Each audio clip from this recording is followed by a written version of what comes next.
welcome back, kids.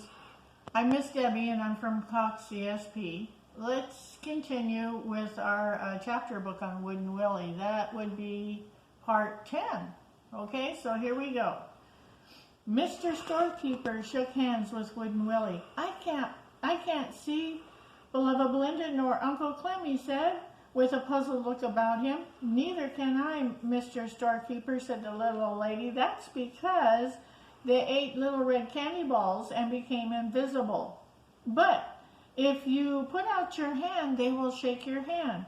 How queer, said the storekeeper when he felt beloved Belinda and Uncle Clem, and they shook hands with him and heard him say, "How do you do?" The little old lady and Mr. Storekeeper and beloved Belinda and Uncle Clem had watched the brass suspender buttons changed into golden pennies again. And now they caught all the pennies in beloved Belinda's apron. But where are the golden pennies now, said the storekeeper. You can't see them because beloved Belinda has them in her apron. And they make the pennies invisible too. We are coming into your store to buy a lot of things for the poor children who live in the center of the woods. Walk right in, the storekeeper said, and he held the door open for him. And as he turned to follow the little old lady and Wooden Willie inside, he heard something go clinkety, clinkety, and he looked down and the storekeeper saw golden pennies rolling about his doorstep and down the walk. Why, where did they come from? He said, rushing out to pick them up. You shut the door just as I started inside, beloved Belinda laughed. Oh my goodness. And knocked me down and spilled my golden pennies. Oh, I'll be careful this time, said the storekeeper as he laughed. He held the door open until beloved Belinda told him that she was inside. Oh, that's hard when you can't see a person. Now, the storekeeper said, just pick out anything you wish for the children, and I'll tell you what, just because you're going to spend the penny to bring happiness to the others, I will give you 2 of everything for the price of 1.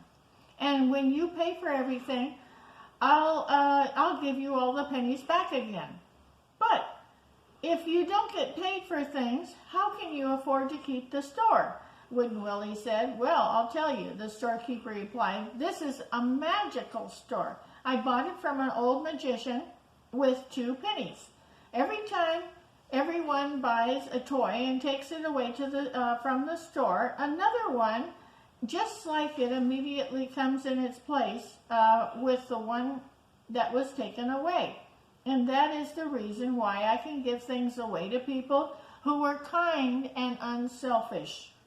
So, I know that if I give them something, they know how happy it makes them feel, so they give the things away in order to make people feel happy as they felt. That is a very nice way to do, beloved Belinda said, and I guess that is why you have such a happy face, Mr. Storekeeper.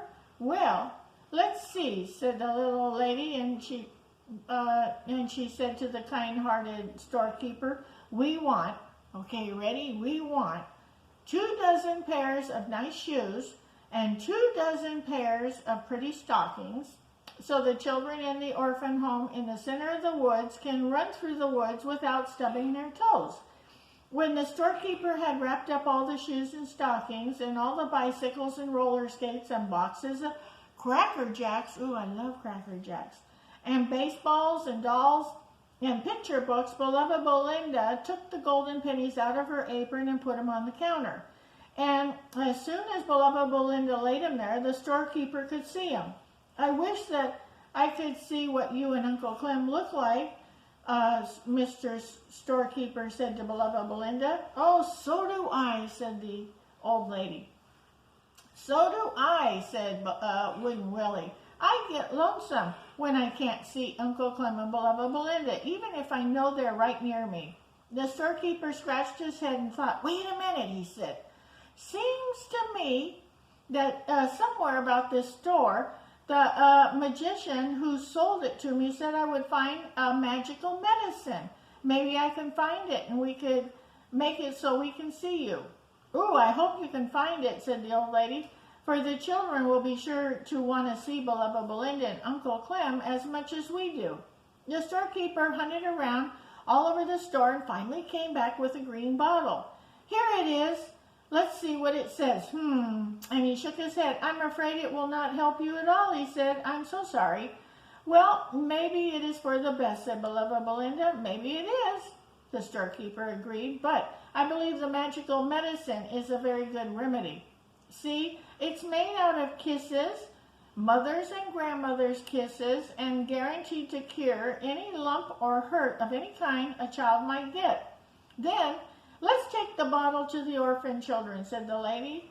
They have no mamas and no daddies, and the medicine will be just what they need.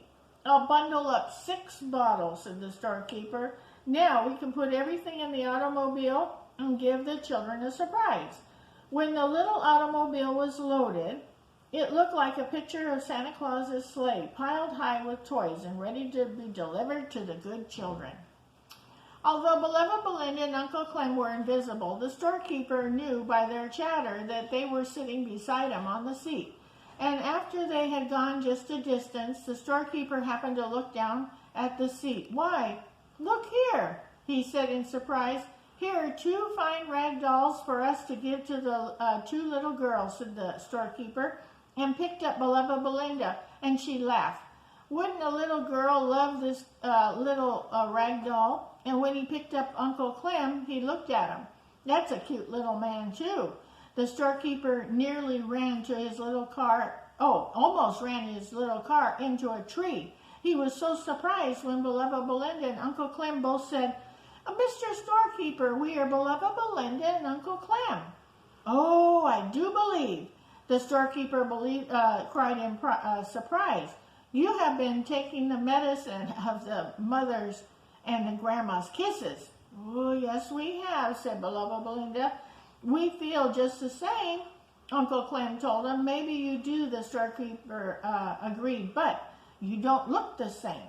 And everybody laughed at him. Oh, I'm so glad. Beloved Belinda told the storekeeper, for it wasn't much fun being invisible. People step on you and they don't even know it. Is it much further to the orphan's home? Wooden Willie asked the storekeeper. The storekeeper was about to reply when he steered his little car around the bend and bumpity-bump into a ditch dug right across the path. The storekeeper and the little old lady and Wooden Willie and beloved Belinda and Uncle Clem and all the dolls and toys and everything went helter-skelter in the ditch. Someone was mean to dig a ditch there and not put up a sign to warn us when they came around the bend. The storekeeper sat rubbing his head. No need to complain now, though. We'll pick up the toys and try to get the car out of the ditch. Ha, ha, ha, laughed a voice behind the tree. Uh-oh, I don't think he's nice. Who is he? Oh, there was a tall man and a high-peaked hat with a long coat stepped out. Don't you dare touch any of those toys. They belong to me now.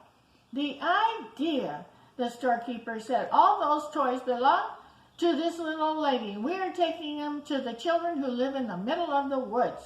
If you don't want me to have these toys, you must fight a duel, the strange man said. All right, agreed the storekeeper. It might be wrong to fight, but before I'll let you take the toys away from us, I'll fight 2 duels with you.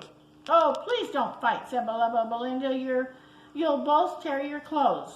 We'll give the strange man a pair of roller skates instead.